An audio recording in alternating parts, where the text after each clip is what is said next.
Hi friends, नमस्कार। आप सभी का स्वागत है। ये है हजेला आईएएस एकेडमी का यूट्यूब का प्लेटफॉर्म हजेला आईएएस और मेरा नाम है यशोवर्धन। मैंने आप सभी को मिस किया, 2 दिन आप लोगों के साथ था नहीं इस दौरान क्योंकि मेरा गला खराब था, बट मैं आज फिर से ठीक हूँ और आज आप सबके बीच में हूँ। आज हम बात करेंगे डीप स्टेट पर।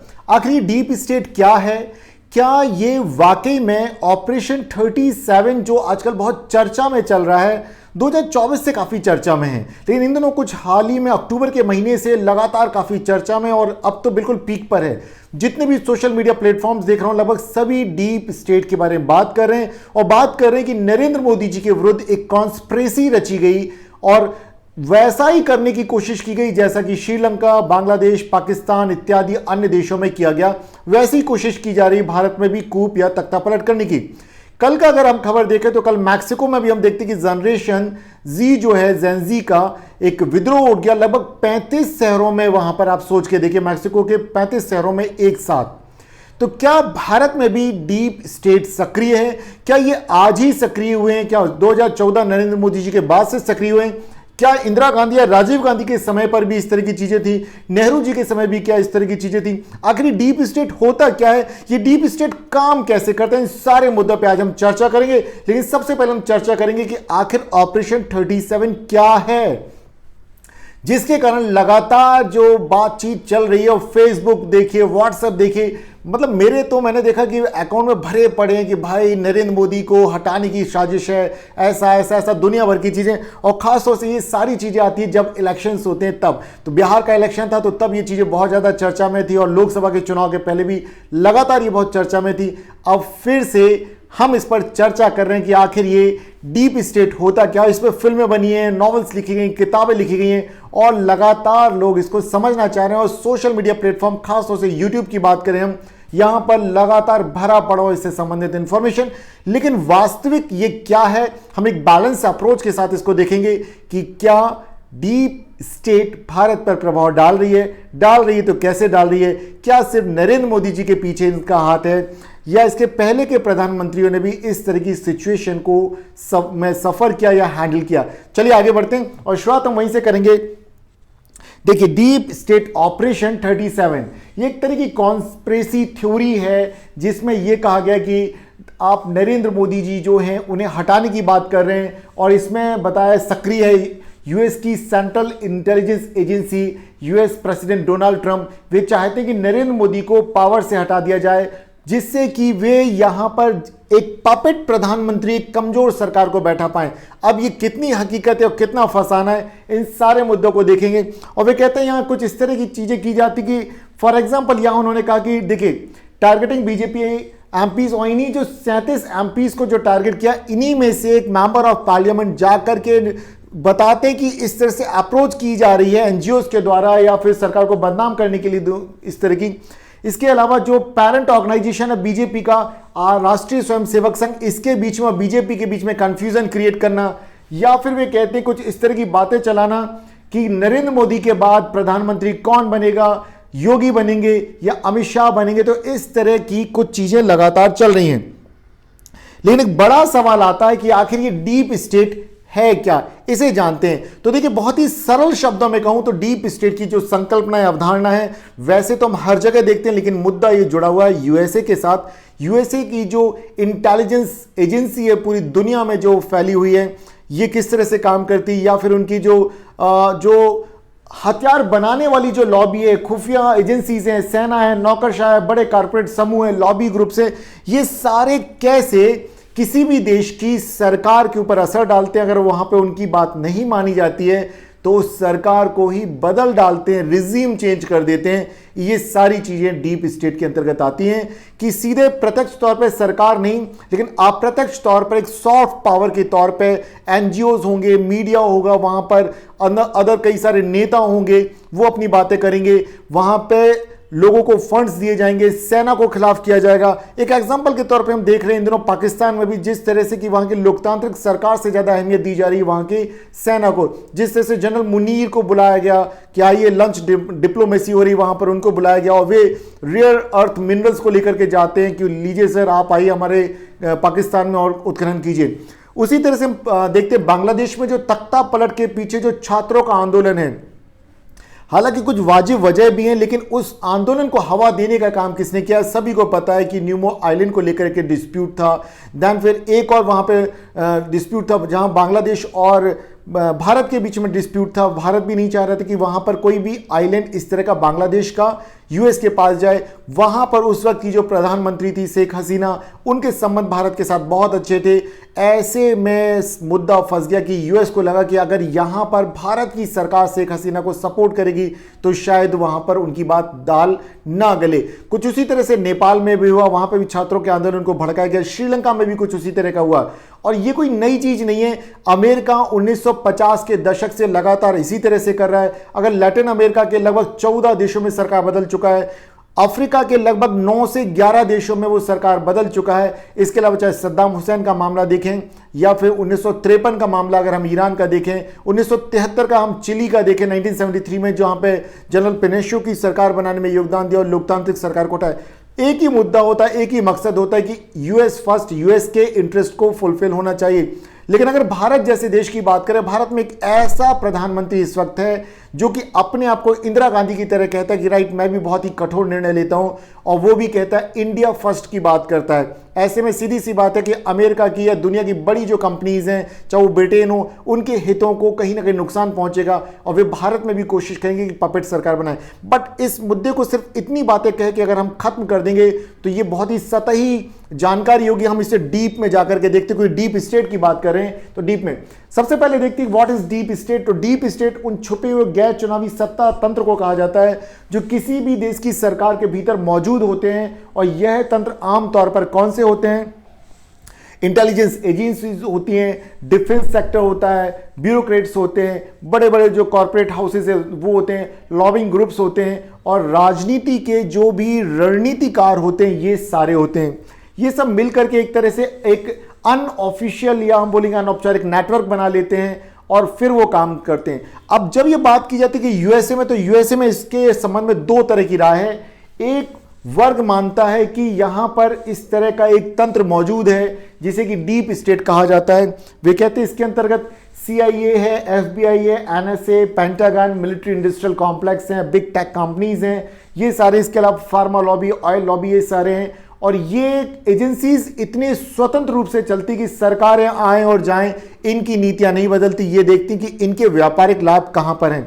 वह एक दूसरा जो वर्ग है वो मानता है कि डीप स्टेट जैसी कोई चीज यहां पर नहीं है। क्यों? वे कहते हैं कि यहां पर एक पारदर्शी जांच प्रणाली है, मजबूत लोकतांत्रिक संरचना है, न्यायपालिका की शक्तियां काफी मजबूत हैं। ऐसे में डीप स्टेट यहां पर संभव नहीं है। लेकिन हकीकत क्या है इसे जानते हैं। देखिए, कई ऐतिहासिक इस तरह की घटनाएं हैं, प्रूफ हैं जो कि यूएस के डीप स्टेट की तरफ इशारा करती हैं। जैसे कि जॉन एफ कैनेडी की हत्या किया जाना, जैसे कि इराक सद्दाम हुसैन के विरुद्ध वेपन ऑफ मास डिस्ट्रक्शन जो कि रासायनिक हथियारों की बात को फैलाया जाना, या फिर NSA के द्वारा मास लेवल पर सर्वेलेंस किया जाना, या फिर आता है 1953 में ईरान में, या 1973, या अन्य कई सारे इस तरह के जहां पर कूप किए गए, तख्ता पलट किए गए, या फिर आता है किसी भी तरह के मिलिट्री इंडस्ट्रियल कॉम्प्लेक्स का दबदबा। इसको हाल ही में आप इस तरह से देखिए कि ऑपरेशन सिंदूर में जब बात आती है सीज फायर की,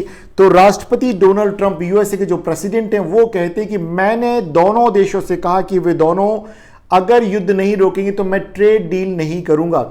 इसके बाद वे कहते हैं कि यहां पे 7 विमान गिरे हैं। फिर अभी कुछ दिनों पहले मैंने एक वीडियो अपलोड किया, वहां पे वे कहते हैं 8 विमान गिरे हैं, और वे वहां स्वीकार करते हैं कि हां उसमें F-16 भी घायल हुआ है। अब आप सोच के देखिए, यहां पर हम बात करें कि मिलिट्री इंडस्ट्रियल जो कॉम्प्लेक्स है वो चाहता था कि किसी भी तरीके से पाकिस्तान को जो उन्होंने F-16 बेचे गए उसके डिस्ट्रॉय होने की खबर बाहर ना निकले, नहीं तो अमेरिका के जो मिलिट्री इंडस्ट्रीज हैं उनको नुकसान होगा। ऐसे में वे लगातार दबाव बना रहे थे कि भारत भी उनको सहमति दे, इस बात पर एग्री हो जाए कि हाँ ये जो सीज फायर है ये अमेरिका ने करवाया, ताकि अगर हम बातचीत इस तरह से करते तो भारत जो भी सच है वो बाहर नहीं लाता। लेकिन ऐसा हुआ नहीं। डोनाल्ड ट्रंप के पत्ते यहां पर इस वक्त सही नहीं बैठे, और ऐसे में लगातार वे सेकेंड टर्म में जब से आए तब से भारत को कमजोर करना या भारत में पपेट के तौर पे एक प्रधानमंत्री चाहते थे, लेकिन नरेंद्र मोदी उस तरह से व्यवहार नहीं कर रहे हैं। और अगर हम यहां पे देखें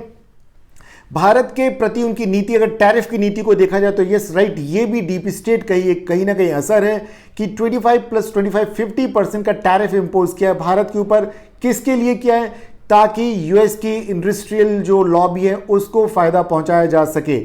अब आप अंदाजा लगा सकते हैं कि डीप स्टेट कितनी गहराई से सॉफ्ट पावर के तौर पे अनऑफिशियली किसी भी देश के ऊपर प्रभाव जमाता है, चुनावों को प्रभावित करता है। और अगर हम बात करें यूएस के चुनाव की, तो डोनाल्ड ट्रंप के चुनाव को भी रशिया ने प्रभावित कहीं ना कहीं किया था पिछली बार जब इस चुन करके आए थे, और इस बार भी बहुत बड़े एक इंडस्ट्रियलिस्ट हैं जिनको एक बहुत बड़ा, लगभग इनके टोटल चुनावी फंड का 40% उन्होंने दिया था, जिनका नाम है एलन मस्क। हालांकि आज दोनों के बीच में बनती नहीं है, दोनों अलग हो गए, लेकिन इससे साफ पता चलता है कि इंडस्ट्रीज जो लॉबी है वो कितनी ज़्यादा हावी है, और ऐसे में वे सबसे पहले अपने हितों को देखते हैं। और अब अगर हम यहाँ पे कुछ एग्जाम्पल्स के साथ हम बात करेंगे कि क्या यूएसए डीप स्टेट का इस्तेमाल करता है, तो बिल्कुल यहां हम कुछ देशों की बात करेंगे कि कैसे वो करता है। तो देखिए, इस तरह के जब भी वो कहीं पे कोई ऐसी सरकार है जो उसे पसंद नहीं है, प्रो यूएस गवर्नमेंट नहीं, तो उसको बदल देगा, वहां पर वो गुप्त हथियारों की सप्लाई करेगा, विपक्ष को फंडिंग करेगा, सैन्य तख्ता पलट कर देगा, दंगे करवाएगा, देश में अस्थिरता फैलाने की बात करेगा, मीडिया में खबरें फैलाएगा, आर्थिक प्रतिबंध भी लगा देगा, खुफिया ऑपरेशंस को भी अंजाम देगा। अगर हम यहां बात करें 1953 की, 1953 की, तो ईरान में जो सीआईए का पहला कूप हुआ था, यहां पे टारगेट बने थे उस वक्त ईरान के प्रधानमंत्री मोहम्मद मोसादेक। अब इन्हें हटाया क्यों गया, इस बात को देखें तो देखिए, मोसादेक ने क्या किया, ईरान की जो ऑयल इंडस्ट्रीज है उसको नेशनलाइज कर दिया, जिसके कारण अमेरिका और ब्रिटेन की तेल कंपनियों को नुकसान हुआ। आप अंदाजा लगा सकते हैं कि जब भारत उनकी बात नहीं मानता, उनके अकॉर्डिंगली नहीं चलता, तो राइट, भारत में भी ऐसी स्थितियां बनाने की कोशिश की जाती हैं। अगला एक और एग्जांपल देखते हैं, और यह है चिली का। ये 1973 की घटना है, और यहां पर थे राष्ट्रपति साल्वाडोर अलेंदे। अब इन्हें क्यों हटाया गया? अलेंदे की सोच एक समाजवादी सोच थी, और उन्होंने वहां की जो तांबे की जो खदानें थी, जो कॉपर की जो माइंस थी, उनका नेशनलाइजेशन कर दिया, जिसके कारण अमेरिका की कंपनियों को नुकसान उठाना पड़ा। और बदले में क्या हुआ, वहां पर एक सैन्य जनरल पिनोशे की सत्ता आ गई, और अगले 19 साल तक उसने तानाशाह की तरह चिली पर राज किया था। अफगानिस्तान का एग्जाम्पल देखते हैं। यहां पर सोवियत यूएसएसआर का समर्थित सरकार थी, ऐसे में यहां पर इन्होंने यूएसएसआर के जो प्रभाव को खत्म करने के लिए सीआईए ने यहां तालिबान और मुजाहिदीनों को हथियार देना शुरू कर दिया। और बात, अब ये देखिए, ये राष्ट्रपति रोनाल्ड रेगन है, और ये तालिबान के नेता बैठे हुए हैं, यहाँ पे मुजाहिद लोग बैठे हैं, और बाद में यही तालिबान अलकायदा जैसे आतंकवादी संगठनों में बदल जाता है। तो अगर हम यह देखें कि अमेरिका के द्वारा ही पैदा किए गए ये सारी चीजें, लेकिन जब तक इनके जहां इंटरेस्ट सत्ते हैं तब तक ये इसको। और देखिए, 2003 का एक एग्जाम्पल है इराक का, जहां पर कि सद्दाम हुसैन को बदला गया।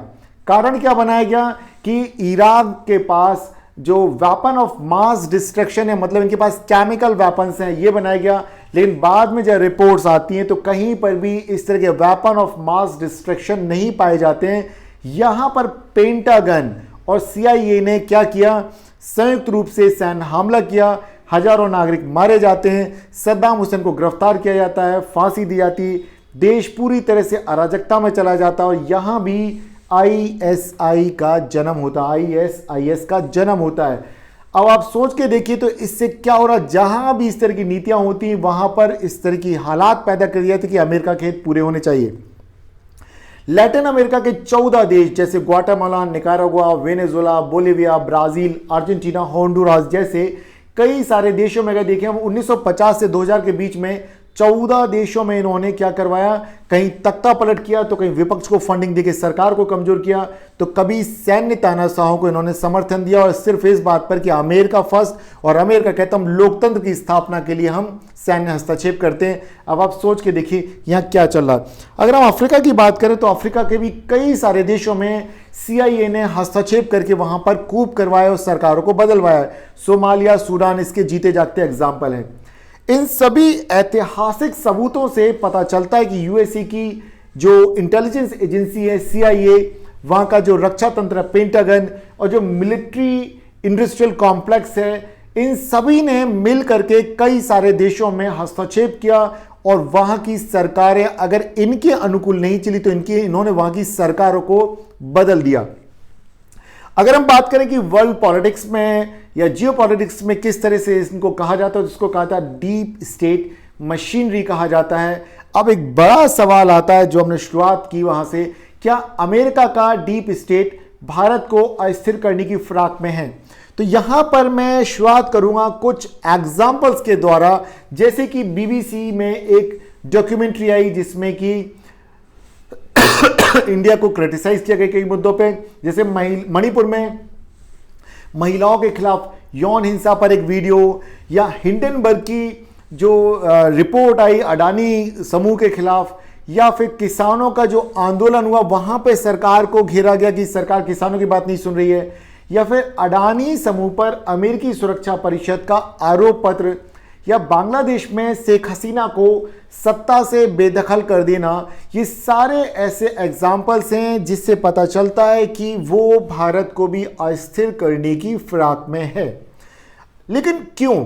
सवाल आता है क्यों? क्योंकि अमेरिकी हित सदने चाहिए और हाल ही की कुछ ऐसी घटनाएं जो साफ साफ संकेत देती हैं, जैसे कि ऑपरेशन सिंदूर के दौरान सीज फायर में अमेरिकी राष्ट्रपति डोनाल्ड ट्रंप की भूमिका के दावे को भारत ने स्वीकार कर दिया। इसके अलावा अमेरिका और भारत की जो तेजी से बढ़ती हुई जो आर्थिक स्थिति है उसको लेकर के अमेरिका बहुत चिंतित है, क्योंकि अब उसे लगता है कि चीन और भारत दो बड़ी ताकतें अगर एकजुट हो रही हैं, एक साथ हो रही हैं। रशिया से तेल खरीदना इंडिया ने बंद नहीं किया, और ऐसे में अब उसे लगता है कि अगर रशिया और चाइना, इंडिया या ब्रिक्स के कंट्री, एससीओ के कंट्री आपस में सहयोग करेंगे तो स्थितियां बिगड़ेगी। तो उसने करना क्या शुरू किया, यहां पर एससीओ का एक मेंबर है पाकिस्तान और इंडिया के बीच में लगातार तनाव है। ऐसे में उसने पाकिस्तान को अलग थलग करने के लिए पाकिस्तान को लगातार सपोर्ट कर रहा था कि चाइना और इंडिया लगातार पाकिस्तान के अगेंस्ट हो जाएं और पाकिस्तान की जो जमीन का प्रयोग वो चाइना की निगरानी करने के लिए कर सके। इसी तरह से अगर देखें तो अफगानिस्तान को साफ साफ डोनाल्ड ट्रंप ने कहा कि वो चाहते कि बाग्राम जो एयरफील्ड है वो मिल जाए, लेकिन तालिबान ने मना कर दिया। ऐसे में अब उन्होंने कुछ गलत खबरें फैलाई पाकिस्तान के द्वारा कि जो ऑपरेशन सिंदूर के दौरान अगर हम देखते हैं कि अफगानिस्तान और भारत के रिश्ते बिगड़ जाएं, लेकिन जो वहां के विदेश मंत्री मुत्तकी वे आगे बढ़कर के आए, उन्होंने शुरुआत की कि भारत और इंडिया के अफगानिस्तान और भारत के रिश्ते काफी अच्छे बनाए। उन्होंने यहां यात्रा की, बदले में भारत ने भी भले औपचारिक मान्यता नहीं दी लेकिन काबुल में अपने दूतावास को दोबारा खोल दिया। और इस तरह से हम देखते हैं कि उन्हें भारत में भी कहा गया कि वे भारत में भी अपना मिशन स्टार्ट करें, किसको? तालिबान को। तो अब आप अंदाजा लगाइए कि जहां भी अगर भारत कहीं पर ताकतवर बन रहा है, अगर वो अपने अकॉर्डिंगली नीतियों को बदलवा रहा है, किसी देशों में भारत के हितों को इंडिया फर्स्ट रखना चाह रहा है, तो वहां पर अमेरिका भारत के पड़ोसियों में अस्थिरता पैदा करता है, भारत के डर को पैदा करता है। और ये सब कौन करता है? ये अमेरिका का डीप स्टेट, वहां की खुफिया एजेंसीज करती हैं। क्या इससे पहले भी इस तरह के एग्जाम्पल्स हैं? तो बिल्कुल हैं, देखिए इन्हें भी हम देखते हैं। अगर हम बात करें कि पहले के दौर में डीप स्टेट को लोग विदेशी हाथ कहा करते थे। फॉर एग्जाम्पल, जब इंदिरा गांधी ने आपातकाल लगाया तो वहां पर कई बार वे कहा करती थी कि CIA के जो एजेंट हैं, जैसे कि जो भी इंदिरा गांधी को उस वक्त क्रिटिसाइज किया करता था, हालांकि अब सोच के देखिए वक्त कितना बदल गया। उस वक्त बीजेपी में आज जो नेता हैं यही इंदिरा गांधी को कभी क्रिटिसाइज किया करते थे, जो उस वक्त अपोजिशन में थे।